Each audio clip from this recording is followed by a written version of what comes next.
Hello everyone and welcome to today's video. This episode will guide you through the issues of the New Mutants published in 1983.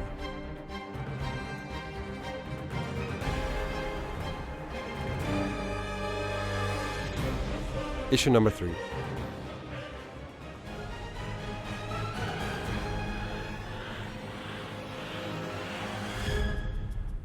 It's raining and thundering, waking Danielle up from her sleep. She's looking outside through the window and thinks about how fierce the storm is and how she's never experienced a storm like this, not even back home in Colorado. Suddenly she sees a face in the reflection of the window, the same monster she saw on the plateau in the danger room sequence before. She grabs her knife and approaches the window, but there's nothing there. She's starting to question the stability of her mind and considering that maybe her own mental powers are now turning on herself. All of a sudden, a different monster smashes through the window, mocking Danielle with the thoughts she had. However, this monster is not a projection. It's able to physically grab her. She stabs the creature and this allows her to get herself free from its hold. She shouts out to the others in the house, thinking together they can defeat the monster with their combined powers. She makes her way down the hallway, being scared as she makes her way to her friends' rooms, but she finds them all dead, all of them perished in gruesome ways, one by one. The monster has gotten up close to her, behind her, and grabs her, crushing her while it taunts her. She pulls its hair and pulls off a mask. Underneath it, it's a bear, the same bear that had murdered her parents earlier. She wakes up again from another nightmare, screaming. Roberto and Sam heard this and they enter her room. She's surprised at seeing them alive and they ask her what's wrong. She tells them she has no idea and thinks that she's losing her mind. Soon the professor and Rain join them in Danielle's room. Xavier examines her and can't seem to find anything wrong with her physically. Dani asks him what's going on with her mind then. Xavier tells her to take a good look around her and see that everyone's doing alright.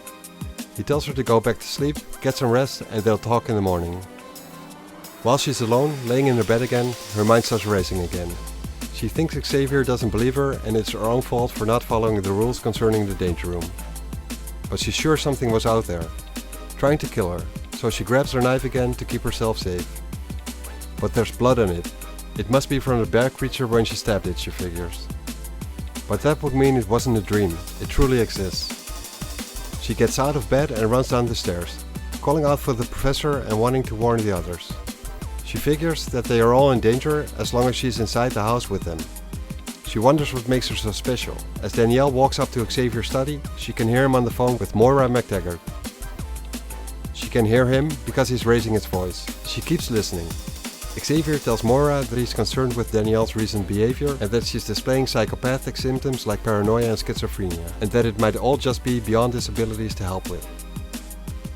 Hearing this crushes Danielle's spirit to the point where she starts to wonder if she's inherently evil and whether she should want to or even be allowed to live. On the other end of the phone call in Scotland, Moira is getting angry with Charles, since Danielle has not displayed any form of mental illness when she examined her. She then asks him if he has even done a direct mind scan to confirm his own diagnosis. But he hasn't. She slams on the phone, telling him to bother her once he has. Sean Cassidy, also known as Banshee, and her lover, asks her what's wrong. Moira tells him he's not acting like himself, and Sean tells her he thinks she was a bit rough on him. Moira agrees that maybe she was. Sean then asks if it's because of the boy, the son Charles has, and he's not even aware of. A son Moira and Xavier could have had and dreamt of, and this reminds Moira of her own son, also a mutant, who had turned insane and evil and had to be destroyed by Moira and the X-Men earlier. Moira is overcome by sadness, realizing she must now be the one to try and save Charles' son, or she was not able to save her own. Sean tries to lift up her spirit by telling her they could try and have their own child, born out of love instead of from violence and hatred like hers was. But Moira is too scared to even think about conceiving another child. Sean takes a walk outside and curses Moira's late former husband Joe McTaggart for what he has done to her. Walking around, he sees Ileana standing on a cliff and he can hear her, thinking at first that she's singing, but it sounds more like she's chanting some kind of prayer. He wonders what she's doing. She's honoring her best friend's birthday, Kat's birthday. It's a song that the elder Aurora had taught her while she was in limbo. Sean apologizes for disturbing her and she says it's fine. He recalls it's the X-Men Kitty Pryde's birthday and wonders if it's her Illyana is talking about. Sean tells Illyana that she shouldn't fret and that even though the X-Men have been kidnapped by aliens, they fought through worse. Illyana thinks to herself that unbeknownst to Sean, she was honoring the X-Men that have already died in Limbo, not the ones that are currently abducted and possibly killed in space. She's honoring the ones that had died at the hands of the Demon Lord Belasco, but also the ones that died at her own hands. The next morning, back in New York, Danielle's taking a dive in the swimming pool, like she's been doing every day. Normally she's alone at this time of day, but not today. Sean joins her this morning. She asks Dani how she's able to do this, since the water must be freezing. Danielle tells her that she actually likes this, because where she came from there would now be snow on the ground at this time of year. To her it feels like summer, but not to Sean. Danielle tells her you eventually get used to it and that the cold helps her get a clear mind. That she's had a lot to think about lately and the professor thinks she's gone crazy. Sean asks her if she has, and Dani responds by saying she's scared. She tells Sean she feels like she's been hunted from the day she got here. That something or someone was trying to drive her away from the school, make her quit the team, and that things have now gotten more serious. She feels as if her life is on the line and that somehow the professor is involved. Later in the danger room, Sam is being tested. A training sequence has been enabled to help him get better control over his flying skills.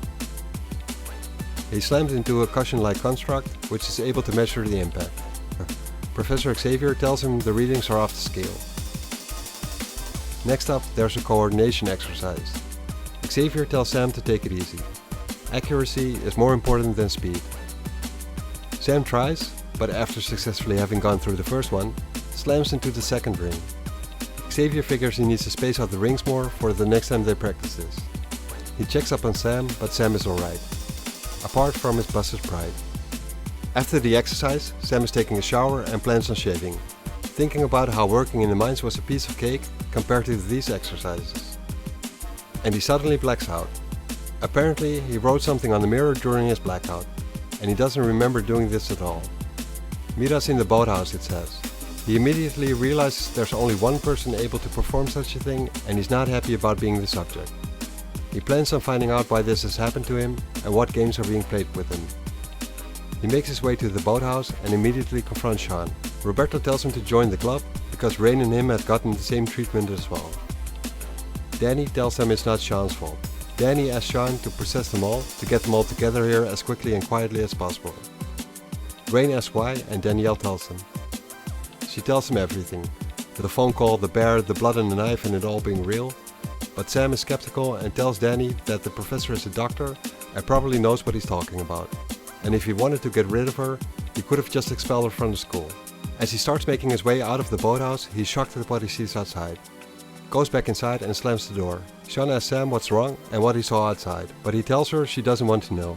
They all take a look outside and the landscape has totally changed. And Roberto notices the air smells awful. They ask themselves what to do with the current situation and with the professor still being alone in the house. They figure that with the landscape outside being changed, they are not even sure that they're still on Earth, and if they are, they might get lost on the surface. They find an underground passage inside the boathouse and enter it, even though it's dark in there and Rain is scared.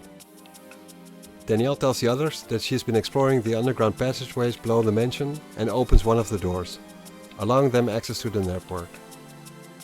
Roberto asks if these tunnels weren't off limits to them, and Dani confirms this, but that they have to try and get to the professor. She makes sure that the tunnels look the same as before, as Sam is wondering if they haven't changed as well as the surface area above the ground, but Dani says they look the same.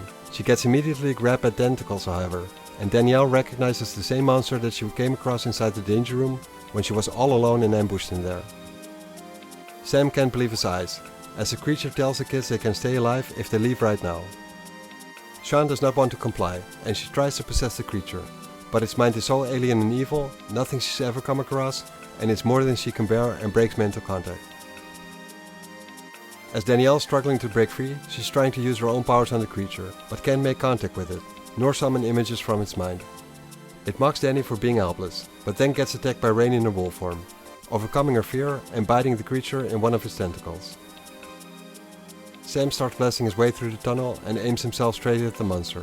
A head-on collision with the creature being off guard from ranged attack. When the smoke clears in the tunnel from Sam's blast, the team finds the monster has disappeared, but there's a hole in the side of the tunnel. The structure of the wall has changed and Roberta says it seems to be organic looking and wonders if they're inside of a living being. Rain says that the rest of the tunnel still looks normal, and asks if they can simply leave the place. Roberta tells her that they might be able to escape from the creature, but how will they forgive themselves, knowing that they've deserted the professor? Rain asks Roberta what will happen if they themselves change.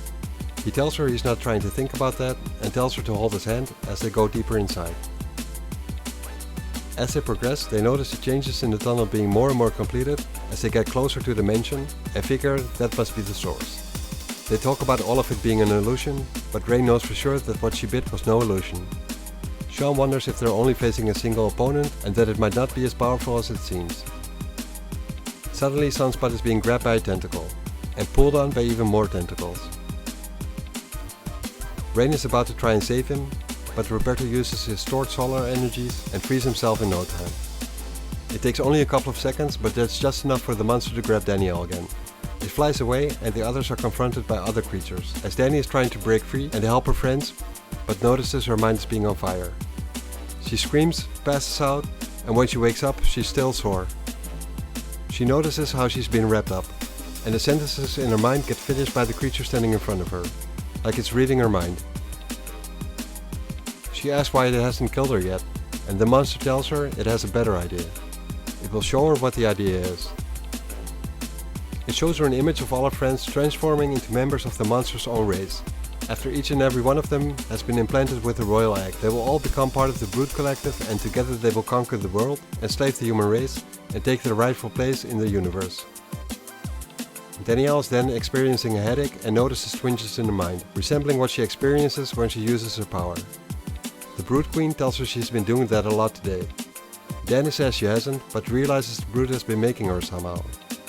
She notices another presence in her mind, no longer hiding, but out in the open as she tries to fight it off, and wonders how long she's been used as a puppet for.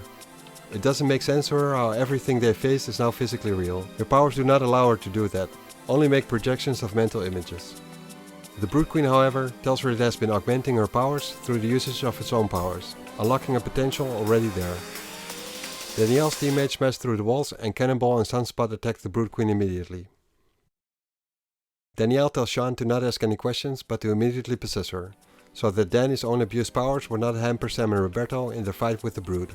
Sean does so but gets powerfully overruled in Dani's mind by the Brood Queen, and the plan backfires, allowing the Brood Queen to mentally take control over Sean's body instead. She grabs Sunspot, but he elbows her in the stomach immediately, telling her he is sorry about doing so and that he would much rather be doing that and worse to the demon possessing her. Roberto asks Sam where the Brood went, but Sam doesn't know. He slammed it into the wall as hard as he could, but it vanished, just like it did in the tunnels earlier. It suddenly appears out of nowhere and grabs Rain, slamming her on the floor. It threatens Sam to not approach it or it will eat Sam's living heart. Danielle then realizes that her power and the Brood Queen's control over her is giving the Brood an advantage with being able to manipulate reality around them. She must be taken out of the equation. She yells out to Sam to come at her and knock her out cold. He does so, and as soon as Danielle is knocked out cold, everything reverts back to normal. Sam is surprised that this actually worked, and asks if all this was Danielle's fault. If her being crazy is the reason that all this had happened to them. Sean tells him that that is not the case, because when she tried to possess her, she could feel a truly alien, inhuman and evil presence within her. Danielle must be taken to the infirmary immediately, because even though Sam tried to pull a sponge, it must have been a rough impact on Dani. Danielle must be taken to the infirmary immediately, because even though Sam tried to pull a sponge, it must have been a rough impact on Dani. They get called mentally by Xavier to explain themselves, and Roberto figures they're in a lot of trouble for the mess they've just made. Later that evening, Danielle's sitting on the porch and Roberto is coming outside to join her. He asks her how she's doing. Roberto is trying to cheer Danielle up, telling her that the professor was able to confirm her story by mind scanning her and that he has been looking for a way to hunt the Brood Queen down. He tells her that they've won today's battle and with Xavier leading them, they will also win the war. Dani isn't entirely comforted by these words, because she feels that the creature is still out there. And with her being the weak link and the entry point, she wonders if it's better for everyone if she would just leave the team. Roberto gets annoyed and tells her that won't do any good, and that no slimy giant insect will ever drive the New Mutants apart. Danielle thanks him for these words, hugs him, but tells him that she's still afraid. Afraid of everything the Brood Queen seemed to know. Certain aspects and potential overpowers. Things she expected only Xavier to know. She wonders if he's somehow involved and under the control of the alien as well. Roberto tells her that nobody is that good of an actor. He points out a shooting star in the night sky, one that's shining brighter than he's ever seen, and considers it a good omen.